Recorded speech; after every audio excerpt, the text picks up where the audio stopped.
વડોદરાની સૌથી મોટી હોસ્પિટલ એસએસજીમાં પીવાના પાણીની અછત જોવા મળી। વડોદરા શહેરની સૌથી મોટી એસએસજી હોસ્પિટલમાં પીવાના પાણીના દાંડિયા જોવા મળ્યા, જેને લઈને આજે સામાજિક કાર્યકર દીપક પાલકરે શહેરની એસએસજી હોસ્પિટલ અને ભારતીય જનતા પાર્ટી પર મોટા આક્ષેપો કર્યા હતા કે ભારતીય જનતા પાર્ટી નથી જલની મોટી વાતો કરે છે, ત્યારે વડોદરા શહેરની સૌથી મોટી એસએસજી હોસ્પિટલમાં દર્દીઓ તથા તેમના સગા માટે પીવાના પાણીની અછત જોવા મળી।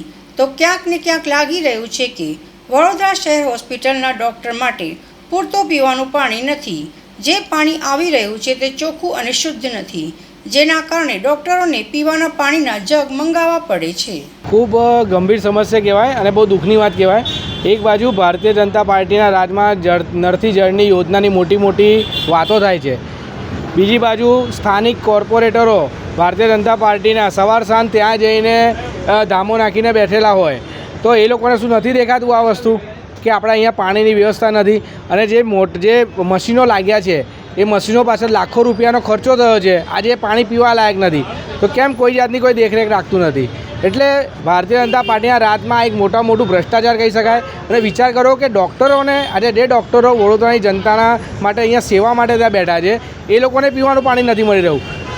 અત્યાર સુધી એવું હતું કે ભાઈ વડોદરાવાસીને તો નથી જ મળતું વ્યવસ્થિત પાણી પીવાનું, 2 ટાઈમ ચોખ્ખું પાણી તો મળતું જ નથી, પણ હવે તો હોસ્પિટલમાં જે ડૉક્ટરો સેવા આપી રહ્યા છે, આજે એમને પણ જો તમે પીવાનું પાણી તમે ના આપી શકતા હોય તો પછી આ સત્તામાં હવે પરિવર્તનની જરૂર છે।